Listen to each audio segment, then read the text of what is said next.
आप सब मीडिया बंधुओं का बहुत बहुत स्वागत है। आज एकम सनातन भारत दल के हेडक्वार्टर 20 बीबी गांधीनगर जम्मू में आज की प्रेस कॉन्फ्रेंस एक बहुत बड़ी डेवलपमेंट शेयर करने के लिए ऑर्गेनाइज की गई है। जैसा कि आप जानते हैं कि एकम सनातन भारत दल, जिसे पहले आप एकजुट जम्मू के नाम से जानते थे, उसे इलेक्शन कमीशन ऑफ इंडिया ने कुछ महीने पहले नेम चेंज के प्रोसेस के थ्रू राष्ट्रीय स्तर पर रिकॉग्निशन दी थी। और जैसा कि आप ये भी जानते हैं कि एकम सनातन भारत दल ने यह घोषित किया था कि भारत वर्ष के प्रत्येक राज्य में लोकसभा 2024 के चुनाव लड़ने के लिए पार्टी अपने कैंडिडेट्स उतारेगी। और आप ये भी जानते हैं कि सनातन संस्कृति, सभ्यता, धर्म के सशक्तिकरण के लिए एकम सनातन भारत दल का निर्माण हुआ है। तो इसी क्रम में आगे बढ़ते हुए आज मुझे अंकुर शर्मा, राष्ट्रीय अध्यक्ष एकम सनातन भारत दल, आपको बताते हुए बहुत खुशी और गर्व महसूस हो रहा है कि इलेक्शन कमीशन ऑफ इंडिया ने 2024 के लोकसभा चुनाव लड़ने के लिए एकम सनातन भारत दल को एक कॉमन सिंबल अलॉट कर दिया है। यह कॉमन सिंबल बांसुरी है, फ्लूट जिसे अंग्रेजी में कहते हैं। इसका चित्र आपके पीछे है।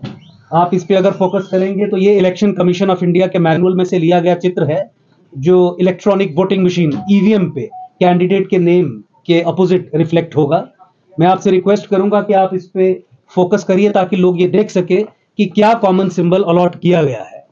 जितने भी राज्य हैं, 23 राज्यों में एकम सनातन भारत दल के कैंडिडेट्स एक ही चुनावी चिन्ह पे चुनाव लड़ेंगे। कॉमन सिंबल किसी भी पार्टी को मिलना एक बहुत बड़ी बात रहती है। आप 50 कैंडिडेट्स खड़े करें, आप 100 कैंडिडेट्स खड़े करें, आप 500 कैंडिडेट्स खड़े करें, जितने भी कैंडिडेट्स खड़े करेंगे, हर एक कैंडिडेट का चुनावी चिन्ह जो होगा वो बांसुरी होगा। इंडिपेंडेंट जब लोग कंटेस्ट करते हैं तो बहुत देर के बाद चुनाव चिन्ह दिया जाता है, तो कंफ्यूजन रहता है। और यही फायदा रहता है कि इलेक्शन कमीशन ऑफ इंडिया के साथ अगर पार्टी रजिस्टर्ड हो तो समय रहते एक कॉमन सिंबल अलॉट कर दिया जाता है। अब हमें यह सोचने की आवश्यकता नहीं है कि जम्मू लोकसभा से एकम सनातन भारत दल का कैंडिडेट जो लड़ेगा उसका चुनावी चिन्ह क्या होगा। उसका चुनावी चिन्ह बांसुरी ही होगा। उधमपुर कठुआ लोकसभा से एकम सनातन भारत दल का जो कैंडिडेट एमपी इलेक्शन 2024 का लड़ेगा, उसका चुनावी सिंबल क्या होगा? उसका चुनावी सिंबल भी बांसुरी ही होगा। जो अनंतनाग, राजौरी, पुंछ की कंस्टिट्यूएंसी से एकम सनातन भारत दल का कैंडिडेट एमपी इलेक्शन कंटेस्ट करेगा, उसका चुनावी सिंबल भी बांसुरी ही होगा। फॉर्म ए और फॉर्म बी जो political parties chief electoral officer और रिटर्निंग ऑफिसर को देते हैं, जिसे कहा जाता है कि टिकट देना, वो भी हमने पार्टी के तैयार किए हैं। उसके माध्यम से ही बांसुरी के साथ ये टिकट दी जाती है। और जो कैंडिडेट्स हमारे अब कुछ दिनों में जो हम घोषणा करेंगे, उनके चुनावी सिंबल के बारे में हम आपको पहले ही जानकारी दें, इसके लिए आज प्रेस कॉन्फ्रेंस ऑर्गेनाइज की गई थी, क्योंकि बहुत एक इंपॉर्टेंट इवेंट ये रहता है। एक सिंबल अलॉट होना इलेक्शन में, एक कॉमन सिंबल की जो सिग्निफिकेंस है, जो उसकी इंपॉर्टेंस है, उसके चलते विशेष तौर पे आज हमने ये सिंबल के बारे में जनता को जानकारी देने के लिए प्रेस कॉन्फ्रेंस ऑर्गेनाइज की। इलेक्शन कमीशन ऑफ इंडिया भी ये कहती है कि जनता को हर वो जानकारी दी जानी चाहिए जिससे जनता इफेक्टिवली इलेक्टोरल प्रोसेस में पार्टिसिपेट कर सके। मान लीजिए जनता मुझे मानती है कि ये बहुत अच्छे कैंडिडेट हैं और मैं इन्हें वोट देना चाहता हूं, कोई व्यक्ति ये सोचता है, तो उसके लिए ये जानकारी होना कि इस व्यक्ति के आगे सिंबल कौन सा होगा, नाम के आगे सिंबल कौन सा होगा, ये बहुत एक महत्वपूर्ण सूचना जो है वो रहती है। तो इलेक्शन कमीशन भी तरह तरह के तरीकों से ऐसी सूचना को पब्लिक डोमेन में रखने का प्रयास करती है। लेकिन जब एकम सनातन भारत दल को बांसुरी, देखिए नाम भी सनातन संस्कृति सभ्यता, और बांसुरी को आप सनातन संस्कृति सभ्यता से ही जोड़ के देखेंगे, तो ये इलेक्शन कमीशन ने भी हमें ये अलॉट किया। और मान लीजिए ऊपरी कृपा भी हुई कि पार्टी के नाम के सम ही हमें सिंबल मिला, कॉमन सिंबल मिला। और बांसुरी सिंबल को अनंतनाग लोकसभा से एकम सनातन भारत दल अपने कैंडिडेट्स खड़े करेगा। क्यों खड़े करेगा? ताकि दिल्ली और कश्मीर के बीच में जो समझौता पिछले 70 साल से चल रहा है, जिस समझौते के चलते जम्मू संभाग को कश्मीर का गुलाम बना दिया जाता है, सरकार चाहे कांग्रेस की हो, सरकार चाहे भाजपा की हो, सरकार चाहे किसी भी और दल की हो, चाहे कोएलिशन गवर्नमेंट्स हो, हमेशा से ही पिछले 70 साल में एक अनहोली कॉन्ट्रैक्ट के चलते, एक ठेके के चलते एक अंडरस्टैंडिंग के चलते, एक अग्रीमेंट के चलते, किसमें भारत की राज्य सत्ता जिसे दिल्ली की सरकार रिप्रेजेंट करती है और कश्मीर की राज्य सत्ता जिसे कश्मीरी मुस्लिम एस्टैब्लिशमेंट रिप्रेजेंट करती है, सो कॉल्ड सेक्युलर क्रेडेंशियल्स अपना के झूठे मूठे पॉलिटिकल पार्टीज का चोला पहन के उस समझौते को चुनौती देने के लिए, जम्मू प्रोविंस, जम्मू संभाग की पॉलिटिकल एम्पावरमेंट के लिए, जम्मू संभाग के लोगों की अल्टीमेट लिबरेशन के लिए हमें नौकरियां नहीं मिलती, हमारे एरियाज को डेवलप नहीं किया जाता, हमारी नाली गली सड़क नहीं बनती, इन समस्याओं से निजात पाने के लिए सेंटर ऑफ पावर कश्मीर से हटा के जम्मू में स्थापित करने के लिए। और आप सब ये जानते हैं कि चाहे डेमोग्राफिक इन्वेजन का मामला हो, चाहे जम्मू की पॉलिटिकल एम्पावरमेंट का मामला हो, पिछले कई वर्षों से एकजुट जम्मू और अब एकम सनातन भारत दल इस विषय पे अपनी बात रख रहा है, अपनी बात उठा रहा है और संघर्ष कर रहा है। हमने वो कानून तक खत्म करवा दिए जो कानून जम्मू संभाग के खिलाफ बनाए गए थे।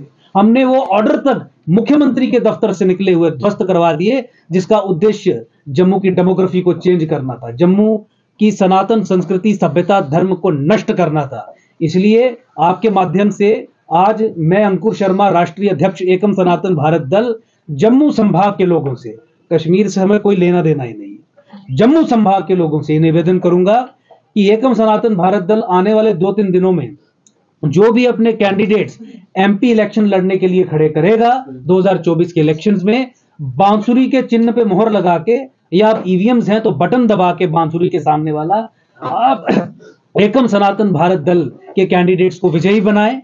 एक ऑप्शन है, एक विकल्प है। बहुत सारी पॉलिटिकल पार्टीज यही कहती हैं, खासकर जो सत्ताधारी पॉलिटिकल पार्टी भाजपा है, ये चिढ़ाते हुए जम्मू संभाग के लोगों को कहती है कि तुम हमें वोट नहीं दोगे तो किसे दोगे, क्या तुम्हारे पास विकल्प है। तो आज विकल्प आपके सामने खड़ा है। आज वो जिम्मेवारी जो जम्मू संभाग के लोगों के कंधों पे थी कि एक विकल्प के रूप में कोई तो खड़ा हो, वो खड़ा होने का साहस हम दिखा रहे हैं। लेकिन मुझे लगता है कि हमें और बल मिलेगा जब जनता का सहयोग भी हमें ये साहस दिखाने के लिए प्राप्त होगा, जब जनता भी इस हमारे उपक्रम में हमारे पीछे खड़ी होगी। मैं जनता से बार बार ये अपील करता हूं कि एकम सनातन भारत दल आपके सामने एक विकल्प के तौर पे है। क्यों आप ऐसे व्यक्ति को वोट देना चाहेंगे जो पार्लियामेंट में जाके झूठ बोलता है, जिस व्यक्ति ने 10 वर्ष जम्मू संभाग को, जिन 2 व्यक्तियों ने जम्मू संभाग को पिछले 10 सालों में पार्लियामेंट में रिप्रेजेंट किया है। मुझे बताइए, हम अपने आपसे सवाल पूछे कि क्या उन 2 व्यक्तियों ने, जिनका टिकट अभी भाजपा ने फिर रिपीट किया है, जम्मू संभाग के बारे में पार्लियामेंट में खड़े होकर कोई बात कही? जम्मू संभाग पे जब विपत्तियां आई उस समय क्या ये पार्लियामेंटेरियंस आपको दिखे जम्मू संभाग की बात रखते हुए? रसाना में पूरा जम्मू संभाग एकजुट होकर कहता था कि सीबीआई जांच करवा लीजिए, हमारे मंदिरों को बदनाम किया जा रहा है, हमारे कुल देवताओं को बदनाम किया जा रहा है, हमारी सनातन संस्कृति सभ्यता धर्म जांच करवा दीजिए। ये इन्हीं पार्लियामेंटेरियंस का दायित्व था ना कि वहां पे दिल्ली में जाके पूरे देश को भी बताए, पार्लियामेंट को भी बताए, और सरकार भी नहीं की थी, प्रधानमंत्री को और बाकी लोगों को बताए कि जम्मू की इस मांग का सम्मान होना चाहिए, लेकिन नहीं हुआ। आप अपने आप से सवाल पूछिए, मैं भी अपने आप से सवाल पूछता हूं, 5 साल अगर फिर इन 2 लोगों को दे दिए या किसी दूसरी पॉलिटिकल पार्टी के नुमाइंदे को दे दिए जिसका पिछले 70 साल का ट्रैक रिकॉर्ड जम्मू विरोधी कार्रवाई करना ही था, तो मुझे बताइए जम्मू मजबूत होगा कि कमजोर होगा? आप अपने आप से ये सवाल पूछिए। हम भी अपने आप से ये सवाल पूछते हैं, इसलिए साहस हमने किया है कि अगर फिर से जो 10 साल से जिससे हम दुखी हैं, जिन लोगों को लेके हमारे मन में घृणा है, जिन लोगों को लेके हम इस निष्कर्ष पे पहुंच चुके हैं कि ये जम्मू संभाग का भला नहीं कर सकते, ये जम्मू संभाग की आवाज पार्लियामेंट में नहीं उठा सकते, ये जम्मू संभाग की आवाज, जम्मू के राष्ट्रवादी समाज की आवाज पूरे राष्ट्र को, पूरे देश को नहीं बता सकते यहां से जब दिल्ली जाके पार्लियामेंट में कि दिल्ली और कश्मीर के समझौते में जम्मू को खत्म कर दिया गया है, तबाह कर दिया गया है। दिल्ली और हाफ सेपरेटिस्ट अलगाववादी मुस्लिम एस्टैब्लिशमेंट ने मिलकर जम्मू को खत्म करने का पूरा प्लान कर दिया है। जब ये ऐसी बातें भी पार्लियामेंट में जाके देश को नहीं बता सकते, तो हम अपने आप से ये सवाल पूछते हैं कि हमारा जो भविष्य है, हमारा जो फ्यूचर है, क्या वो इनके हाथों में सेफ है? अपने बच्चों के भविष्य को देखते हुए, अपने बच्चों के भविष्य के बारे में चिंता करते हुए, इस निष्कर्ष पे पहुंचने के बाद कि हमें एक विकल्प की जरूरत है, एक विकल्प की आवश्यकता है, और अब वो विकल्प जम्मू की अपनी पार्टी, जम्मू में उपजी, जम्मू में जन्मी, जम्मू के कॉजेज को लेकर चलने वाली अपनी पार्टी जब ये साहस दिखा रही है कि पहाड़ से लड़ जाएंगे, क्योंकि पहाड़ ही है सामने जिससे लड़ना है, तो उसके पीछे खड़ा होना हमारा सबका दायित्व है। इसी निवेदन के साथ मैं पुनः जम्मू संभाग के लोगों से, इस राष्ट्रवादी समाज से यह निवेदन करना चाहूंगा कि बांसुरी पे मुहर लगाएं। तीनों सीट्स पे हम कैंडिडेट्स दे रहे हैं। जो ये लोग कहते हैं जूते की नोक पे जनता को रख के कि तुम हमें वोट नहीं दोगे तो किसे दोगे, हम तुम्हारा काम नहीं करेंगे, हम तुम्हारी बात नहीं सुनेंगे, हम तुम्हारे समाज के बारे में कहीं चर्चा नहीं करेंगे, तुम्हें क्या लेना देना, हम तुम्हारा फोन नहीं उठाएंगे, तुम्हारे काम नहीं करेंगे, पर तुम वोट किसको दोगे, ये सब हम कर लेंगे तो किसको वोट दोगे? क्योंकि बाकी जो है, चाहे वो कांग्रेस हो, ये भाजपा के लोगों की बात की, कांग्रेस ने भी तो यही बर्ताव किया जम्मू संभाग के लोगों के साथ।